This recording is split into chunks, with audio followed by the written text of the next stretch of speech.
아, 네, 이제 강의를 한번 시작해 볼까 해요. 네, 네, 아니, 여러분, 벚꽃 좀 보셨어요? 엄청 예쁘게 폈던데. 네, 많이 떨어지고 있는데, 그죠? 네, 한번 저도 봐야 되는데, 오늘 끝나고 한번 가볼까, 지금. 네, 너무 좋죠? 네, 한번 가야 될 것 같아요. 네, 눈송이처럼 날리구나. 아, 사실 날릴 때가 더 이쁜 것 같아요. 완벽하게 붙어 있는 것보다, 그죠? 네.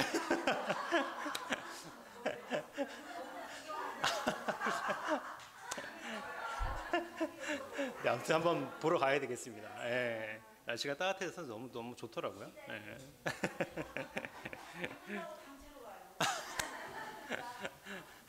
네, 이제 네, 강의 시작하도록 하겠습니다. 네.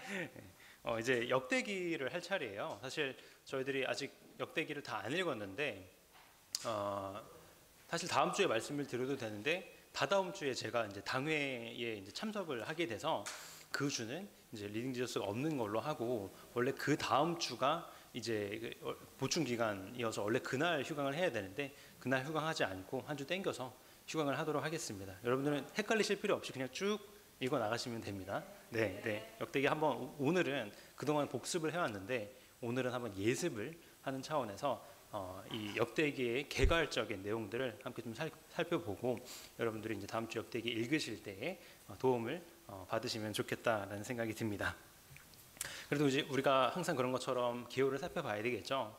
크게 네 가지로 우리가 살펴볼 수 있겠습니다. 1장부터 역대상 1장부터 9장까지는 아담부터 사울왕까지에 대한 이야기를 다룹니다. 그러니까 보통 거의 이제 아담에 대한 이야기가 대부분이고요. 사울왕에 대한 얘기는 굉장히 작은 부분에 있습니다. 그리고 이제 역대장 10장부터 29장까지는 다윗과 그의 이제 성전 건축 준비죠. 성전을 건축한 것은 아니고 성전 건축을 위한 준비 내용이 나타납니다. 그리고 이제 역대상이 끝나고 역대하로 넘어와서 다시 1장부터 9장까지는 이 솔로몬의 성전 건축 이야기가 나타나요. 그리고 10장부터 36장까지는 이제 유다의 왕들, 그러니까 솔로몬의 다음 왕인 르호보암부터 망하는 마지막 왕까지, 시드기야까지 다루는 내용입니다. 사실 이 열왕기와 역대기, 그리고 그 전에 사무엘서 이런 것들을 한꺼번에 읽다 보면 좀 헷갈리실 수가 있어요. 봤던 내용인데 이거 전에 우리가 봤던 내용 아닌가? 라는 생각이 들면서 좀 짬뽕이 되는 경향이 좀 있거든요. 역대기는 남유다에 대한 책입니다. 거의 대부분이요. 그래서 남유다에 대한 책이고, 지금 보시는 것처럼 아담과 사울, 그리고 아담이 아니죠. 제가 잘못 썼네요. 다윗이죠. 아담을 네, 지금 수정을 여러분들 보시는 게 헷갈리실까봐 지금 수정을 해야 되겠어요. 네, 다윗부터 사울왕까지, 그리고 솔로몬 이야기, 그다음 유다의 왕들에 대한 이야기라 그렇게 생각을 하시면 되겠습니다. 네, 다윗이라고 써놓으시면 되겠습니다. 아담이 아닙니다. 제가 왜 아담을 써놨냐면 이 족보에서 족보 얘기를 할 때 이 족보가 이제 아담부터 시작을 하거든요. 제가 족보하고 그냥 아담 이렇게 생각을 해서 제가 약간 착각을 했습니다. 네.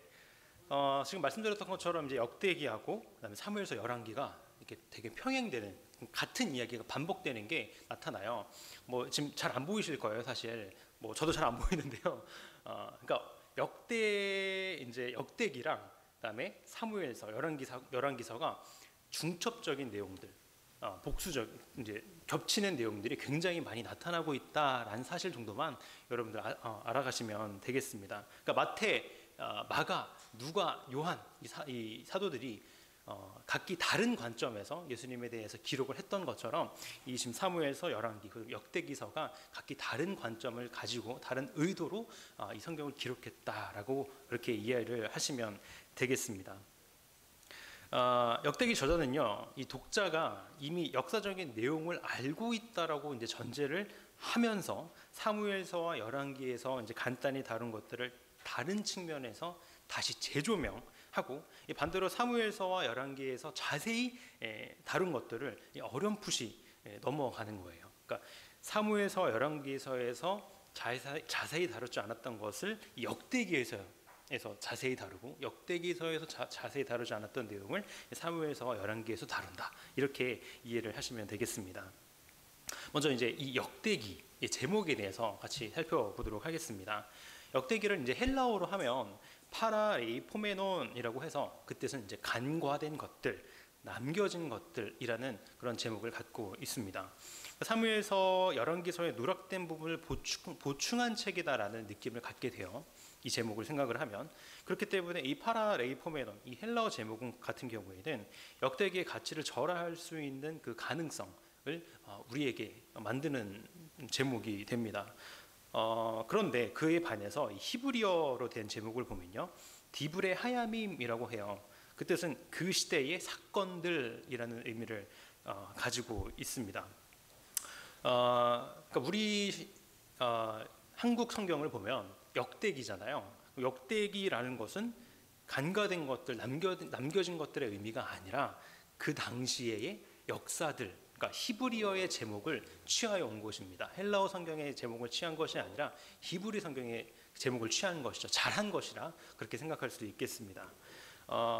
이 역대기는요, 히브리 성경을 보면요, 우리 성경 말고 옛날 히브리 성경을 보면 이 역대기가 성경의 마지막으로 기록이 되어 있다는 사실을 우리가 확인할 수 있습니다. 그러니까 아담에서부터 이 새 이스라엘의 창조에 이르는 역사를 담고 있는 이 역대기가 창조와 또 이스라엘의 민족의 어떤 기원에 관한 책인 이 창세기에서 시작한 정경의 마지막 부분으로 가장 적합해 보인다라는 것이죠. 물론 이제 역대기는요, 역대기이기 때문에 그 당시 역사를 기록하는 것은 맞습니다. 그리고 그것이 중요하게 여기는 것은 사실이에요. 근데 그거에만 의도가 있는 것은 아닙니다. 이 역사라는 도구를 이용해서 이 역대기 기자가 자신이 속한 공동체, 이 이스라엘 공동체에게 역사적, 신학적인 메시지를 전달하려고 하는 의도가 담겨 있습니다. 그렇다면 그 신학적 메시지는 뭘까요? 역대기 저자는요, 과거 이스라엘과 또 유다 왕들의 결말이 하나님과 그분께 드리는 이 제사에 대한 태도, 그러니까 하나님께 예배 드리는 태도, 하나님의 말씀을 듣는가 듣지 않는가, 이런 여부에 달려 있다는 것을 밝히고 있습니다. 그러니까 즉 신학적인 메시지는 쉽게 말해서 하나님의 말씀에 어떻게 해야 된다? 순종해야 된다라는 그런 의미를 갖고 있는 것입니다. 넘어가서요, 다음 장을 살펴보실 텐데,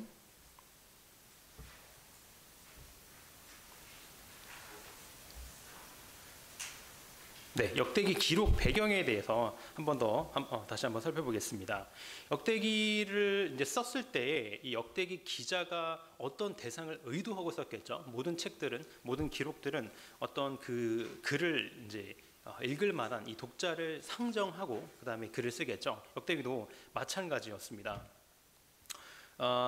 바벨론 포로 생활을 마치고 이제 돌아온, 그러나 절망과 의심 속에 있었던 이 유대인들에게 이 역대기를 기록을 한 것이죠. 이 사람들을 위하여서. 여러분들 이 포로에서 이제 막 돌아온 사람들 한번 생각해 보세요. 여러분 어떨 것 같나요? 처음에 이제 다시 너네 땅으로 돌아가라라는 얘기를 들었을 땐 어땠을까요? 되게 좋았겠죠. 행복했겠죠, 그죠? 근데 우리가 아까 저번 주에 살펴봤던 것처럼 예루살렘 성벽이 다 무너지고 성전은 뭐 다 박살나고 그런 것들을 지금 이제 보게 되지 않겠습니까? 막상 좋았는데 이제 막 이 고향으로 돌아와 보니까 어땠을까요? 절망적인 모습이 이 현타라고 하죠. 이 현실에 대한 감각이 이제 확 들어왔다라는 것입니다. 그래서 절망과 의심을 가질 수밖에 없었던 이런 상황 속에서 이제 이 역대기가 쓰여졌다라는 사실을 우리가 확인할 수 있게 됩니다.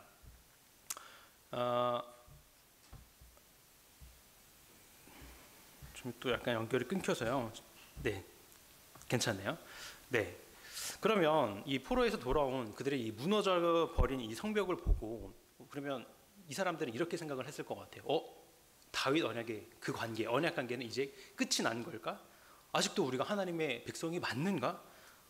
이런 질문들이 끊임없이 떠올랐을 겁니다. 그 잔해를 보면서요, 그죠? 하지만 이 포로로 귀환한 공동체의 역사의 뿌리를 밝히고 결국 이 하나님의 백성됨을 확인하고 현재 하나님을 신뢰하고 구체적인 이 삶에서 하나님의 말씀과 율법을 지키고 그런 가운데 변치 않는 이 하나님에 대해서 그리고 하나님께서 함께 하실 그 미래에 대해서 소망을 갖도록 하기 위해 역대기 기자는 이 책을 쓴 것이죠. 그런 점에서 어떤 의미에서 이 역대기는 역사적인 편지라고 할 수 있겠습니다. 그러니까 역사적인 팩트와 더불어서 그 안에 의미를 담고 있는 것이죠. 참고로 저번 주에 살펴본 우리가 열왕기 같은 경우에는요, 포로로 사로잡혀간 포로 공동체를 위한 책이었습니다. 역대기는 포로로 갔다가 다시 돌아온 사람들을 위한 책이고, 그 전에 살펴본 열왕기는 포로 공동체로 지금 있는 포로 상태에 있는 사람들에게 그런 사람들을 위하여 쓴 책입니다.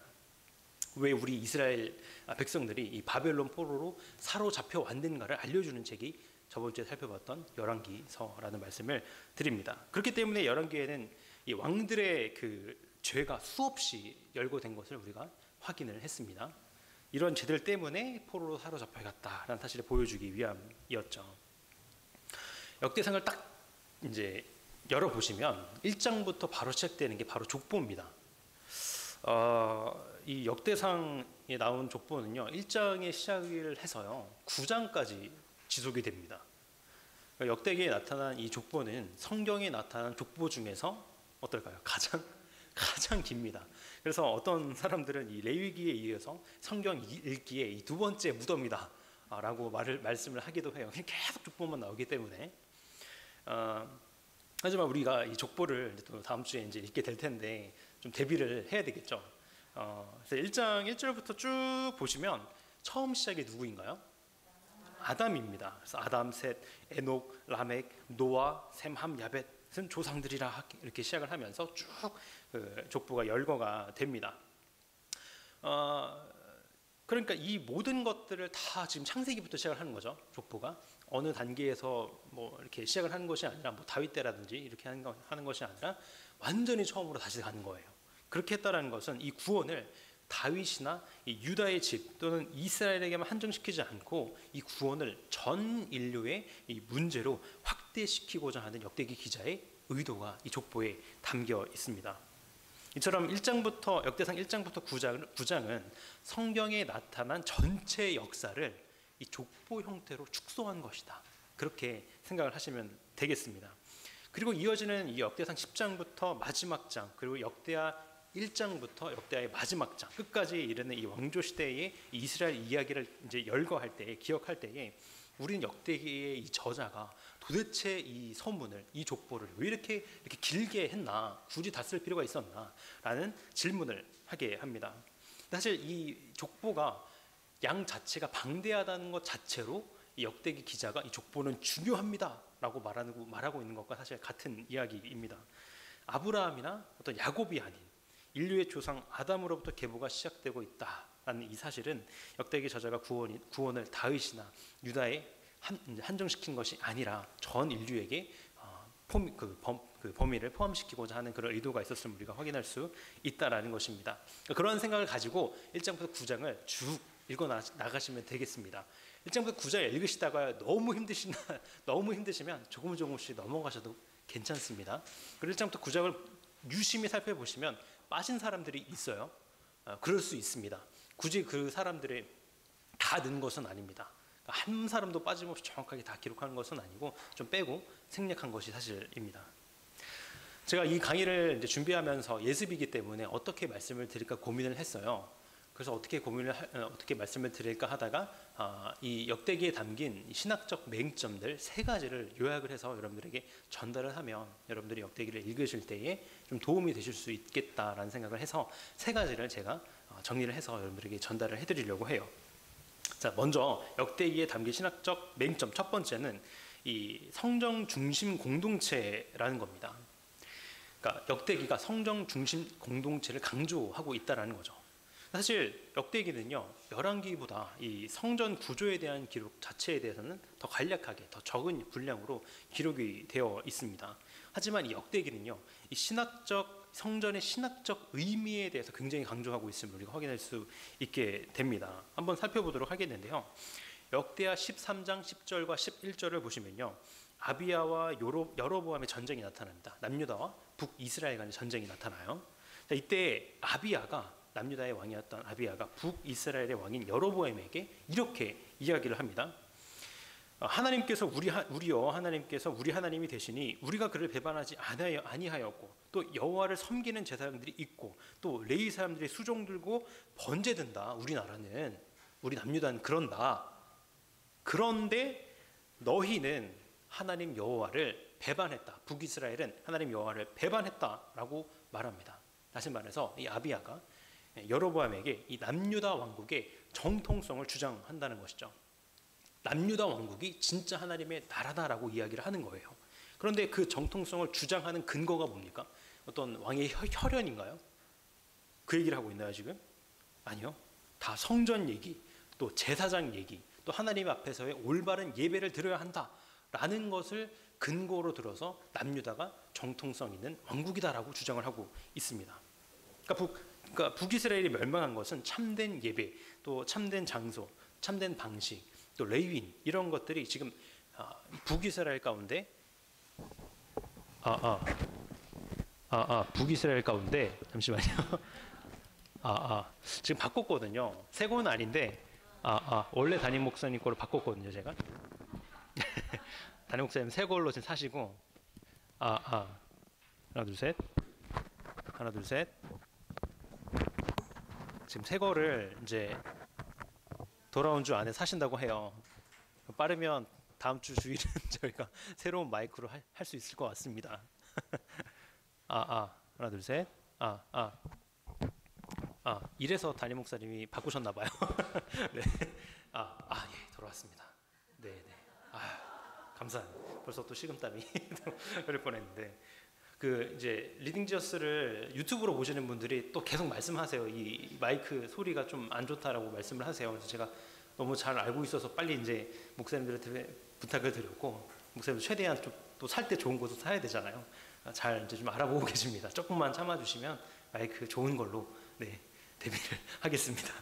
다시 돌아와서 아무튼 이 남유다 왕국의 정당성은 혈연에 있는 것이 아니라 하나님께 드리는 예배에 있다라는 사실을 우리가 확인해 볼 수 있고 이 사실 때문에 이 역대기는 성전 중심 공동체에 대해서 강조하고 있다라는 사실을 우리가 확인할 수 있습니다. 다음 것도 마찬가지예요. 여호와의 언약궤가 이동했던 사건을 여러분 기억하실 거예요. 첫 번째는 이제 오베데돔의 집에 이 언약궤가 이동했을 때인데 다윗이 이 언약궤를 이동시킬 때에 사무엘서에서는 이스라엘에서 뽑은 무리 3만 명을 다시 모았다라고 간략하게 기록하고 있습니다. 그런데 지금 이 역대기에서는요 어떻게 이야기를 하고 있냐면 이 성읍에 사는 제사장과 레위 사람에게 전령을 보내서 그들을 우리에게로 모이게 했다라고 말하고 있습니다. 그러니까 사무엘서에는 그냥 이스라엘에서 뽑은 무리 이렇게 그냥 간략하게 이야기를 했어요. 그런데 역대기에는 정확하게 그 사람들이 누군지 제사장과 레위 사람이다 이렇게 명확하게 표시를 하고 있습니다. 사무엘서나 열왕기에 비해서 이 역대기가 확실히 이 제사장 또는 이 레위 사람들을 언급하는 횟수 자체가 훨씬 더 많습니다. 그리고 이 또한 역대기가 이 성전 중심의 공동체라는 점을 강조하고 있다는 사실을 우리가 확인할 수 있습니다.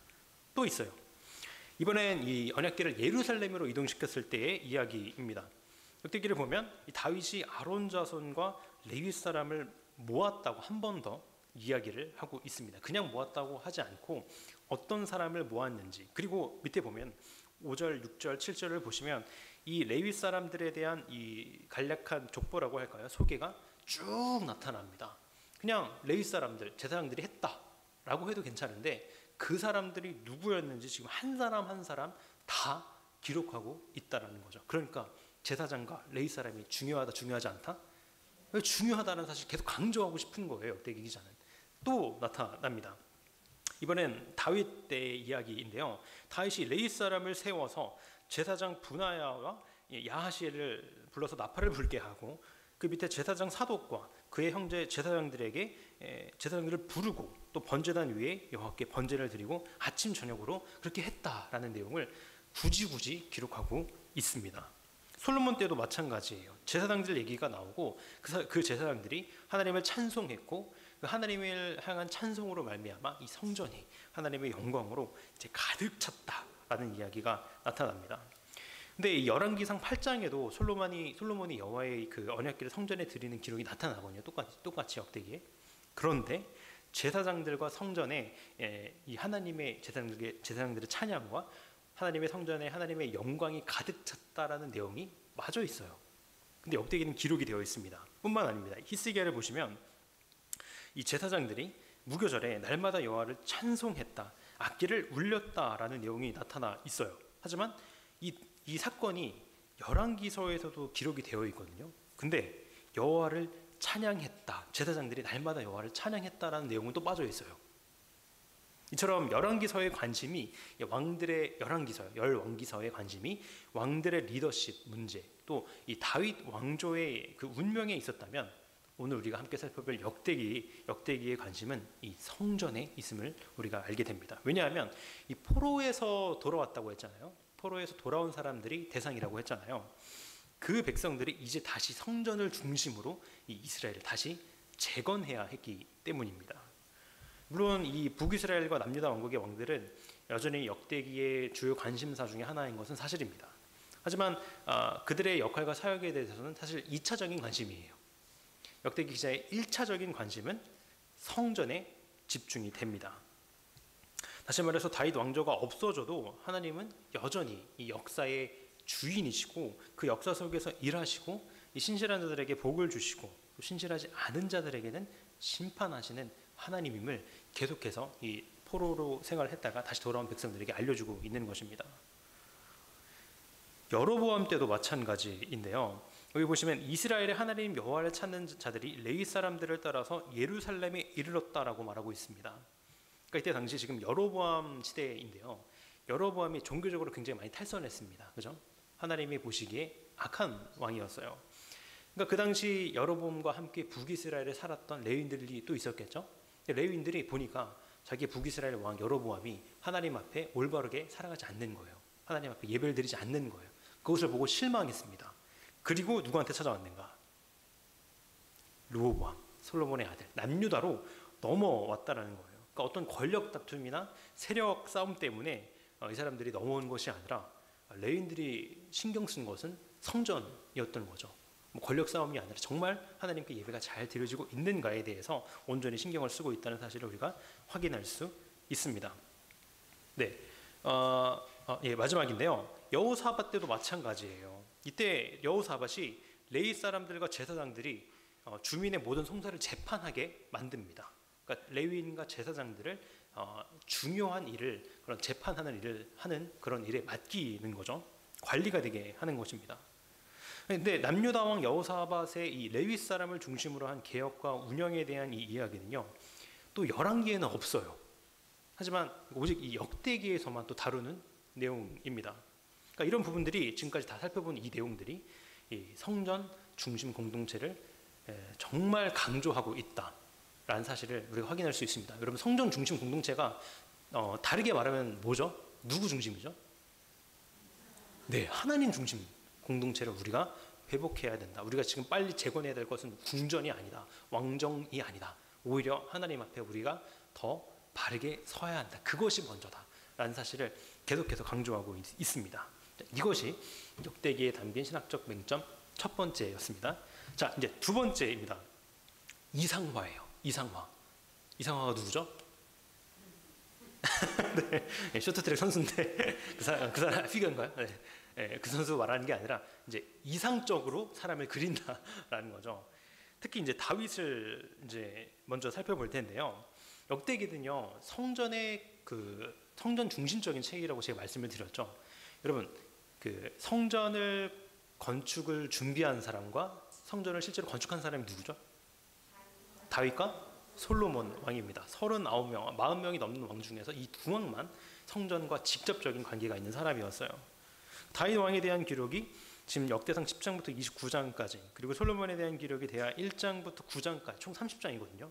역대기 전체가 65장인데 지금 성전에 대한 이야기만, 그러니까 다윗 왕과 솔로몬에 대한 그 기록이 지금 65장, 그러니까 65장의 반을 지금 차지하고 있음을 확인할 수 있습니다. 성전의 모든 제도들을 규정하고 성전 건축을 위한 많은 이 자원들을 축적한 다윗에게 당연히 이 역대기 기자는 부정적이었을까요? 호의적이었을까요? 당연히 호의적이었을 수밖에 없습니다. 역대기 저자에게 하나님의 건축에 참여한 왕들은 하나님 앞에 충성된 자들이어야 했어요. 그것도 그냥 충성된 게 아니라 정말 온전하게 충성된 자들이어야 했습니다. 이에 따라서 역대기 기자는 다윗과 이 솔로몬을 긍정적으로 묘사를 하는데, 이건 단순히 그냥 다윗 왕조에 대한 막연한 기대감, 미래 이런 것 때문은 아니었습니다. 역대기 저자는 하나님께서 여전히 그들과 함께하고 하나님께서 그들을 이끌고 계시다는 것을 이 포로 생활부터 돌아온 이 백성들에게 알려주어야만 했던 것이죠. 다윗의 이상화에 대해서 한번 살펴보도록 하겠습니다. 이 역대기 기자가 다윗을 좀 이상적으로 그려요. 사무엘서와 한번 비교를 해보겠습니다. 첫 번째 보면요, 사무엘서를 보면 이 사울과의 경쟁을 통해서 다윗이 왕권을 확립하게 되는 것을 우리가 확인했습니다. 그죠? 많은 다툼들이 있었어요. 막 옷도 베고 여러 가지 일들이 있었습니다. 그런 얘기를 하나하나 다 세세하게 기록했어요. 하지만 역대기를 보면요, 그냥 아주 간단하게 넘어갑니다. 둘이 다퉜다, 둘이 좀 사이가 안 좋았다, 이런 얘기 언급 자체가 없고 바로 하나님의 선택에 의해서 사울 이후에 다윗이 왕이 되게 됐다, 그렇게 그냥 기록을 하고 있습니다. 또 사무엘서는요, 이 사울과 다윗의 갈등에 대한 언급을 계속해서 하지만 똑같은 거죠. 사울과 다윗의 갈등에 관한 언급은 전혀 하지 않고 있습니다. 그렇기 때문에 이 다윗의 가장 큰 흠이라고 할 수 있는 이 밧세바 가는 사건 또한 사무엘서와 달리 역대기서는 이 사건을 기록하지 않고 있다는 사실을 확인할 수 있습니다. 사실 이런 내용들을 다 빼버렸다는 것은 하나님의 보응을 다 받고, 이스라엘 백성은 죄를 지었잖아요. 그 포로로 갔잖아요. 하나님의 보응을 다 받고 이 포로에서 돌아온 이들의 죄를 하나님께서 용서하셨다, 하나님께서 간과하셨다라는 그 사실을 지금 이 기록을 통하여서 보여주고 있는 것입니다. 다만 역대기는요, 다윗의 또 다른 잘못 중 하나인 이 인구조사 사건에 대해서는 또 이야기를 하고 있어요. 왜 그러냐면 이 아리우나의 타작마당을 이제 돈을 주고 사잖아요, 그죠? 그리고 성전을 건축하게 되는 계기가 되었죠. 그러니까 아리우나의 타작마당 이야기를 해야 되니까 인구조사 얘기를 할 수밖에 없었던 거고, 이 아리우나 타작마당에 나중에 성전이 지어지기 때문에 인구조사에 대해서 이야기를 안 할 수가 없었다라는 것입니다. 언급할 수밖에 없었죠. 이뿐만 아니라 역대기는 이 솔로몬과 솔로몬 살펴볼 텐데, 특히 다윗에 대해서 여러 허물이 되는 것을 많이 뺍니다. 왜냐하면 그렇게 해야만 메시아적인 표현이 되기 때문이에요. 여러분, 다윗이 누구를 표상하죠? 예수님, 예수 그리스도를 표상하는 인물입니다. 우리가 그 부분에 대해서 명확하게 알 수 있었던 것은 역대기 저자의 그 노력이 있었기 때문입니다. 역대기를 살펴보니까 다윗이 정말 확실하게 예수 그리스도를 표상하는 인물이구나라고 확신을 할 수 있었다라는 것이죠. 또 헤브론에서 다윗이 이스라엘 전체가 아닌 이 유다를 다스렸다, 유다만 다스렸다는 내용이 이 사무엘서에 기록이 되어 있거든요. 근데 역대기서를 보면 그냥 그런 내용은 다 뺍니다. 왜냐하면 다윗은 예수 그리스도를 표상하는 인물이고, 그렇기 때문에 다윗은 온 이스라엘의 왕이지 이 남유다만의 왕이었다라는 내용을 굳이 이야기하지 않았다라는 거예요. 왜냐하면 예수 그리스도는 나아가서 온 세상의 왕이시기 때문에, 그런 분을 이 다윗이 표상하고 있기 때문에 그런 부분을 다 뺀 것입니다. 넘어가서 솔로몬도 굉장히 이상적으로 그리고 있는데요. 여러분, 솔로몬의 이름의 뜻이 뭔지 아세요? 샬롬. 샬롬이 뭐죠? 평화. 네, 평화죠. 평안. 이런 부분들 기억을 하면서 살펴볼 텐데, 사무엘서에서 기록된 솔로몬을 보면 이 아도니아와 권력 투쟁한 사실을 여러분 기억하시죠? 저번 주에, 그죠? 번제단 뿔을 잡았던 그 아도니아. 그리고 통치 후반기에 제약상이 나타납니다. 이 통혼을 했어요. 이방 민족들과 통혼하고, 그렇기 때문에 자연스럽게 우상 숭배가 들어왔습니다. 그런 죄를 지었어요. 그리고 사무엘서를 보면 이 전체적인 흐름이 솔로몬에 의해서 남유다, 북이스라엘 이렇게 분열 왕국이 시작됐다라는 그런 뉘앙스를 아주 우리가 강하게 받게 됩니다. 그런데 역대기를 보면요, 마찬가지로 솔로몬의 죄에 대해서 전혀 언급하지 않고 있습니다. 어떻게 보면 인구조사의 이 흠에 대해서 이야기했던 다윗보다 어쩌면 더욱더 이상적으로 지금 그리고 있다라는 거죠. 그리고 왕국 분열의 책임을 솔로몬이 아니라 여로보암에게 넌지시 던지고 있음을 우리가 확인할 수 있게 됩니다.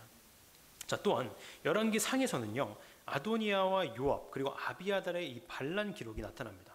하지만 역대기에는 그 반란 기록이 나타나지 않아요.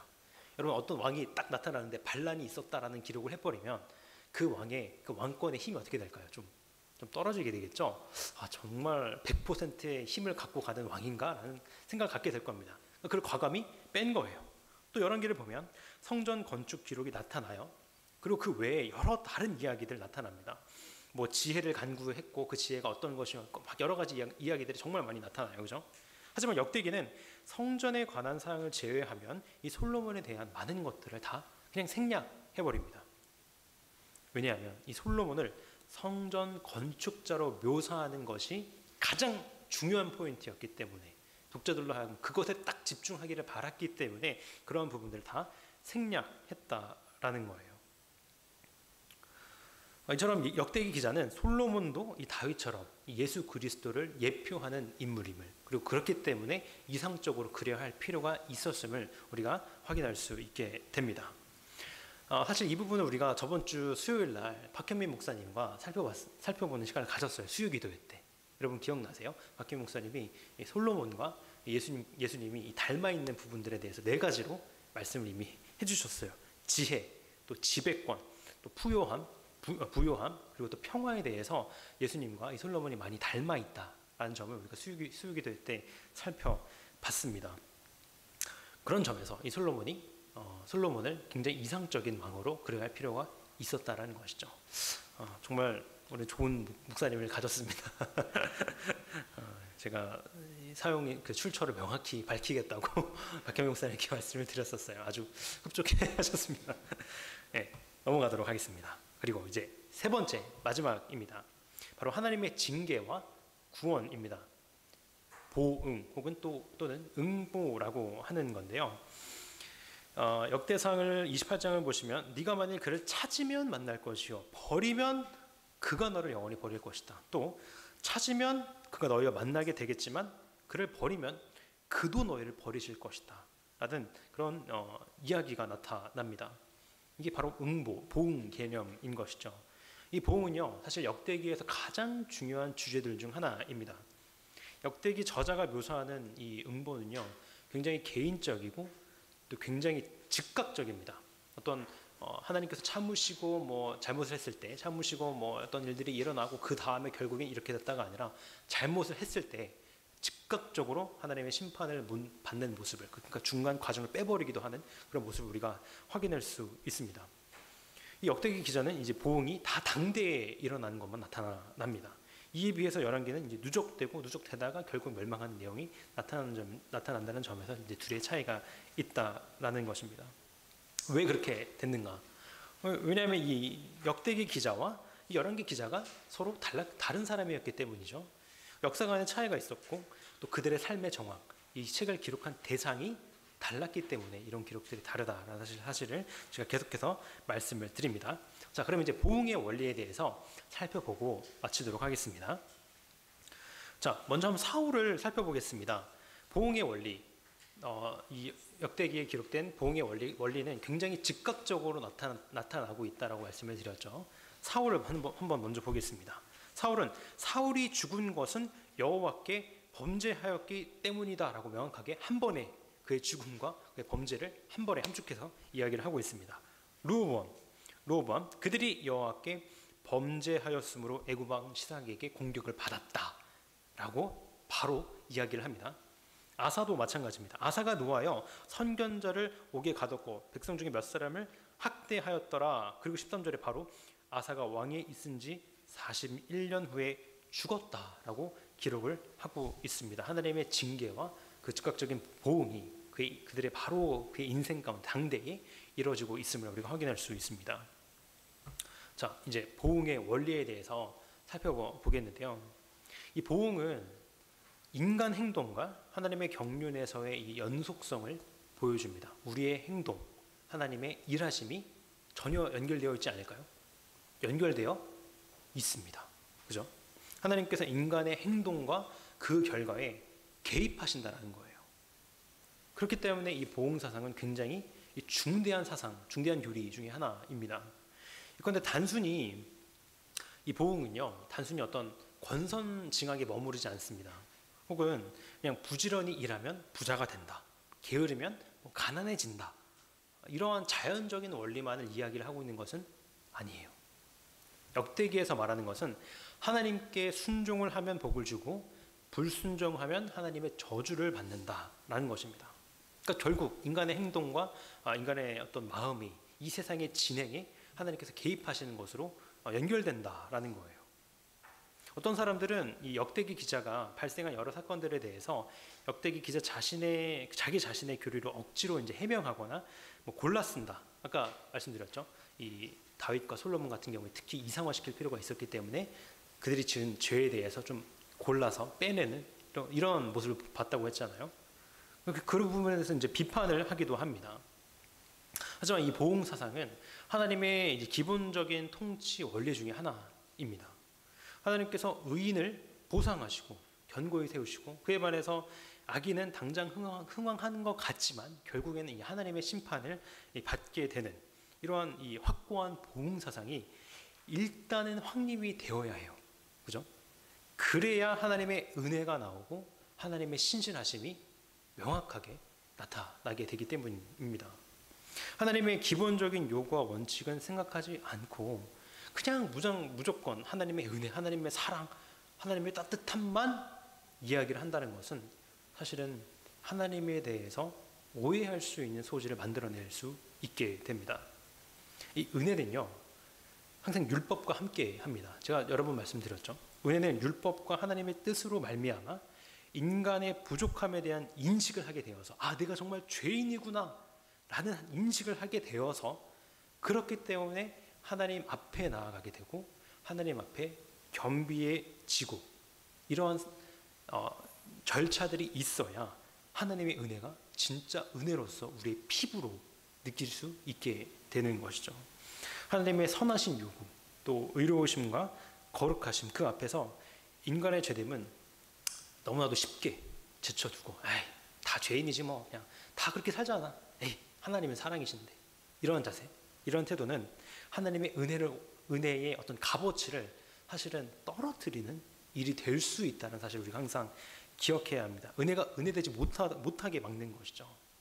다음 슬라이드 보시면 여러분 혹시 좀 익숙하세요? 이번 슬라이드는 누구 걸까요? 담임 목사님이 저전모중과 사용하셨던 슬라이드입니다. 제가 출처를 명확히 밝히겠다고 말씀을 드렸는데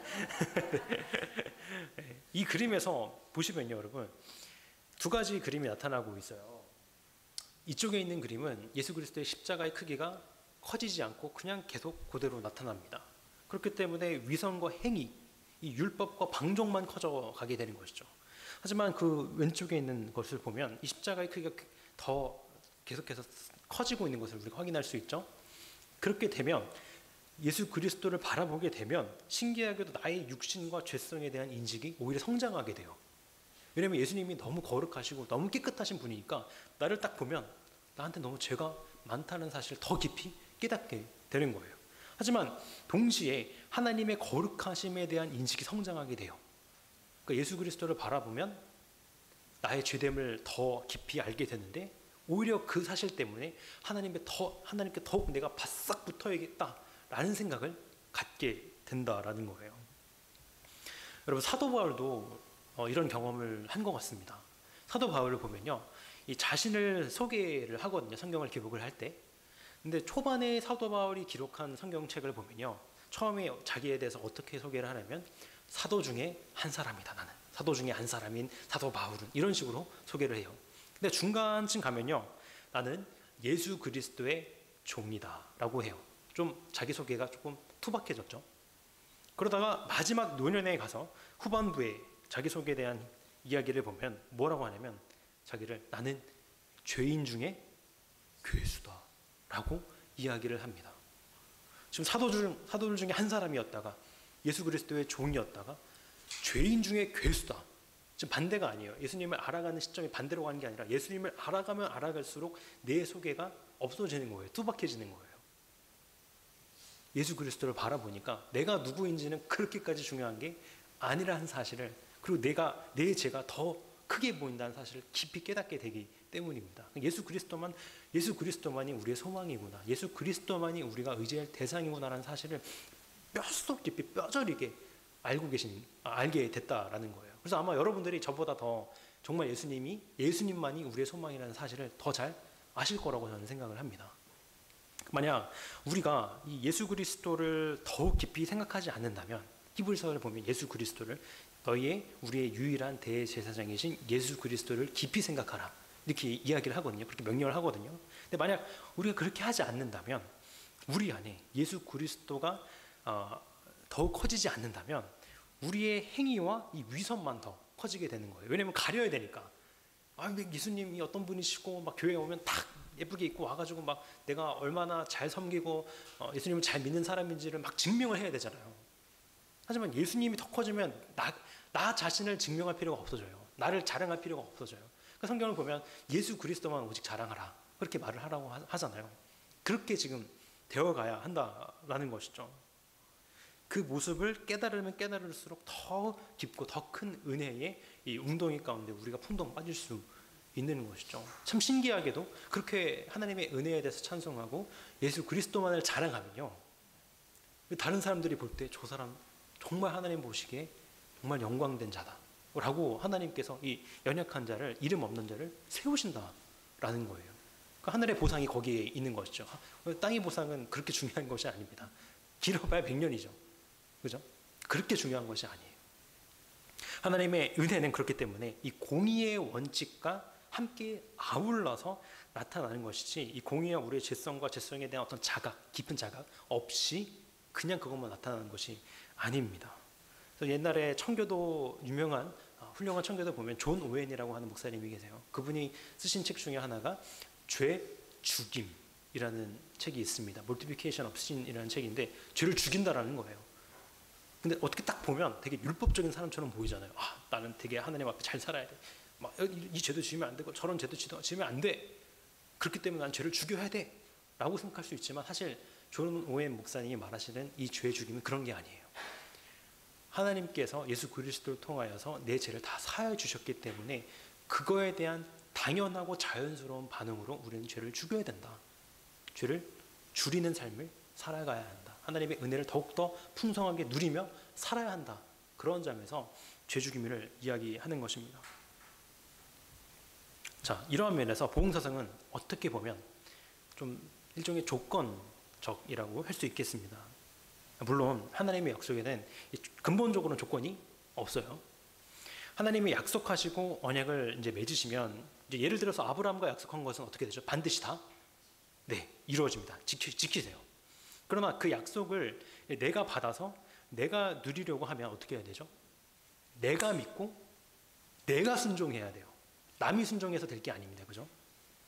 하나님의 말씀은 물론 내가 믿지 않고 순종하지 않아도 다른 사람을 통하여서 하나님은 그 뜻을 이루십니다.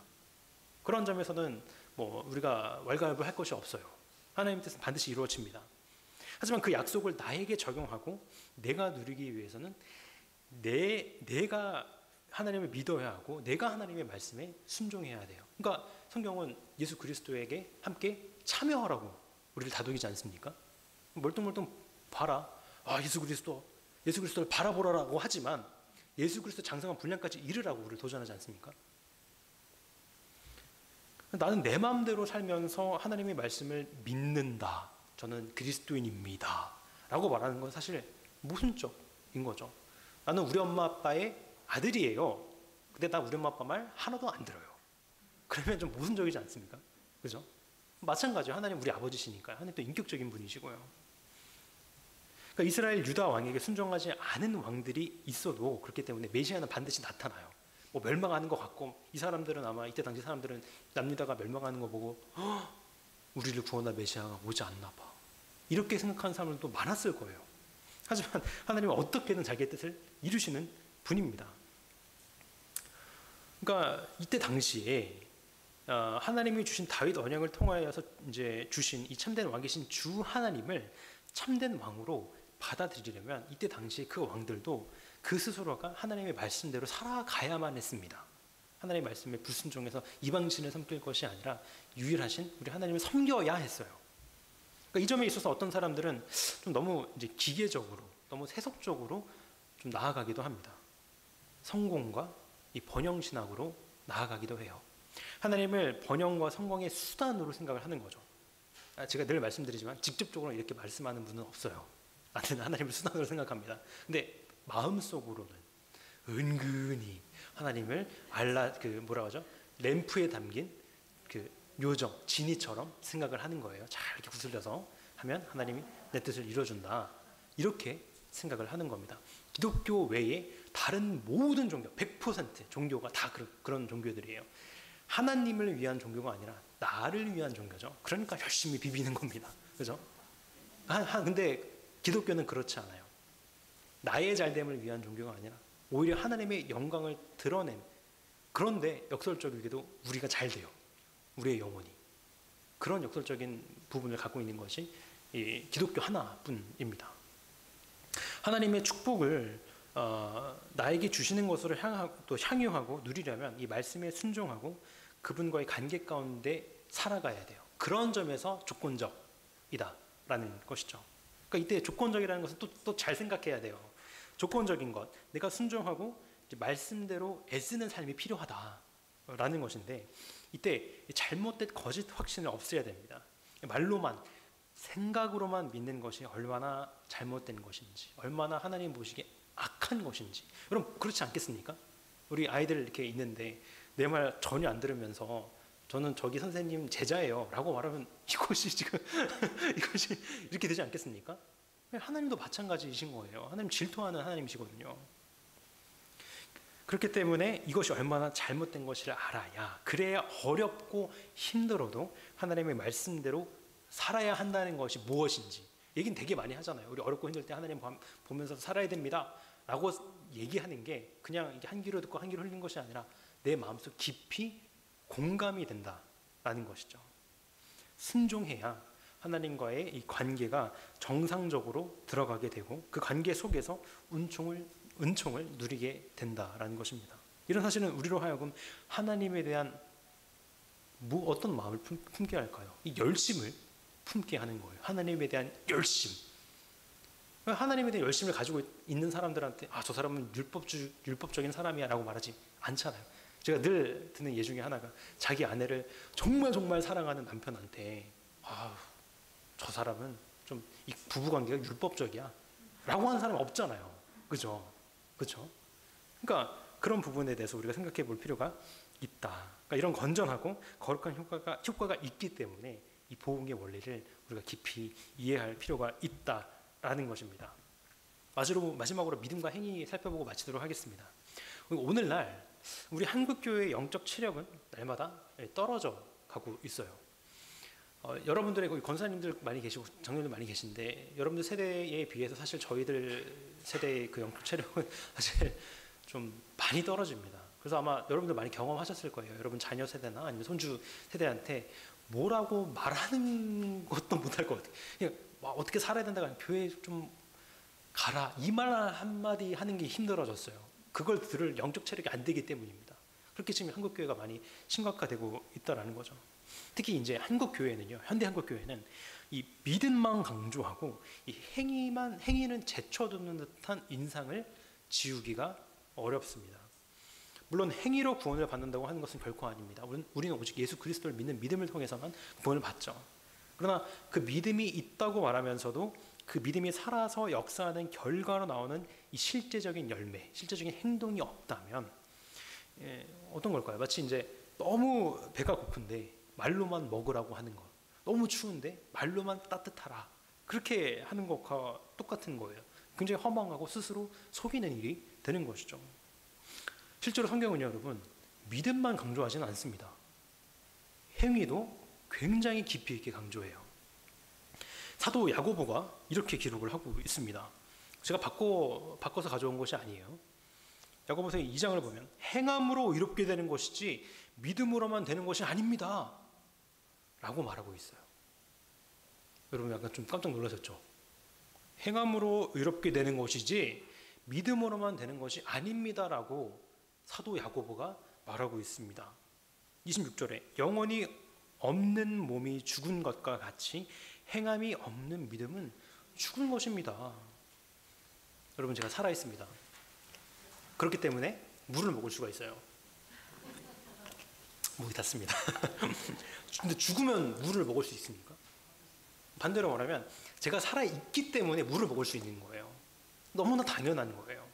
예수 그리스도의 사랑을 경험한 사람은 그 사랑을 흘려보낼 수밖에 없는 거예요. 그리고 왜 그런 말 하잖아요. 엄마 아빠한테 사랑 많이 받은 아이들은 나중에 결혼 생활도 잘해. 화목하게 가정을 잘 이뤄 라고 말하지 않습니까? 근데 왜 우리는 이 기독교인의 그리스도인의 삶에 대해서, 행위에 대해서 얘기하면 무슨 소리야? 믿음으로만 해야지 라고 이야기를 하느냐 말입니다. 믿음이 있다는데 그에 합당한 행동이 뒤따르지 않는 것은 그렇게 아무런 효력이 없는 말뿐인 신앙이 된다는 사실을 기억해야 돼요. 이 부분을 하나님을 믿지 않는, 기독교를 싫어하는 일반 세상 사람들이 보는 관점입니다. 그죠? 믿음은 보이지 않아요. 그럼 눈에 보이는 것은 뭐죠? 행함입니다. 그리고 보이지 않는 믿음은 보이는 행동으로 자신을 나타냅니다. 살아있는 믿음에는 구원의 능력이 뒤따르게 마련입니다. 여러분, 예수님께서 죄인인 우리를 위하여서 십자가에 못 박히신 것은 그가 우리를 뭐 하시기 때문에? 네, 사랑하시기 때문에. 이 사랑이라는 표현이 모호하다면 예수님께서 죄악 가운데, 죄의 구렁텅이 속에 허우적거리고 있는 우리 죄인들을, 우리 죄가 아니라 우리 죄인들을 불쌍히 여기셨기 때문입니다. 예수 그리스도를 통하여서 구원받은 그리스도인의 마땅한 삶은 따라서 항상 불쌍히 여김으로 이어져야 해요. 애틋함입니다. 사도 야고보는 긍휼의 삶을 강조하기 위해서 참된 경건, 참된 그리스도인다운 행위, 그리스도인다운 삶에 대해서 야고보서 2장에 굉장히 자세하게 기록하고 있습니다. 그리고 되게 세부적으로 이야기를 해요. 뭐 이런 것까지, 뭐 이럴 땐 저렇게 하고 저럴 땐 이렇게 하고 다 이야기를 하거든요. 즉 그리스도의 행위는 반드시 이제 긍휼, 곧 불쌍히 여김과 연결됩니다. 야고보서를 보면 이런 모든 행위들이 결국에는 하나님 사랑, 이웃 사랑, 그리고 이웃을 불쌍히 여기는, 과부 얘기하고 이런 얘기를 하거든요. 결국엔 그렇게 우리가 행위로 해야 된다는 것은 하나님이 받은 사랑을 이웃에게 전달하기 위함이다라는 것입니다. 그리스도인의 행위는 반드시 긍휼과 연결됩니다. 그렇기 때문에 우리는 우리의 이웃과 우리 가족들, 친구들, 옆에 있는 사람들을 불쌍히 여겨야 해요. 여러분, 우리 안에 있는 것들을 한번 싸그리 다 끄집어 내본다고 한번 생각을 한번 해보세요. 그 안에는 이 더러움과 추악함, 거짓됨이 있을 겁니다. 저도 마찬가지예요. 제 거짓됨, 추악함, 더러움, 제 아내가 너무 잘 알아요. 여러분들에게 고백할 수 없는 그런 내용들 잘 알고 있습니다. 우리 안에 그런 내용들이 있는 거예요. 그럴 때에 어떻게 해야 되나? 이 더러움과 추악함, 그리고 이 거짓됨 자체를 불쌍히 여기는 것은 아니지만 그 가운데, 이 더러움과 추악함과 거짓됨 가운데에 고통스러워하고 있는, 본인이 심지어 고통스러워하는 줄도 모르는 그 죄인을, 그 사람을 우리는 예수님께서 그렇게 하셨던 것처럼 불쌍히 여겨야 한다라는 것입니다. 우리는 우리의 왕 되신 주님으로부터 불쌍히 여김을 받은 사람들입니다. 여러분, 우리는요 이미 10,000달란트 탕감받은 사람들이에요. 그죠? 10,000달란트를 환산을 해보면 3조 라고 해요. 3조. 근데 이거를 이제 진짜 2023년도에 환산을 한다 이러면 어떤 분들은 45조 원에 해당한다 라고 이야기를 해요. 45조면요 대한민국 국방부 예산입니다. 그걸 개인이 그거를 빚졌다는 거예요. 그거를, 이 비율을 보면 갚아주었다라는 거예요. 그런데 이 100데나리온은 오늘날로 환산을 하자면 800만 원밖에 안 됩니다. 물론 800만 원은 그 자체는 큰 돈이죠. 하지만 45조 원과 비교했을 때는 세 발의 피에 들어있는 효모? 세포 정도밖에 안 될 거예요. 45조를 탕감받은 우리는 이 800만 원을 포기하지 못해서 주먹을 꼭 쥐고 살아갈 것인가? 아니면 45조를 탕감받은 자로서 감사함으로 살아갈 것인가? 하나님은 우리에게 성경을 통하여서 계속해서 질문하게 하시는 거죠. 그래서 질문은 되게 좋은 겁니다.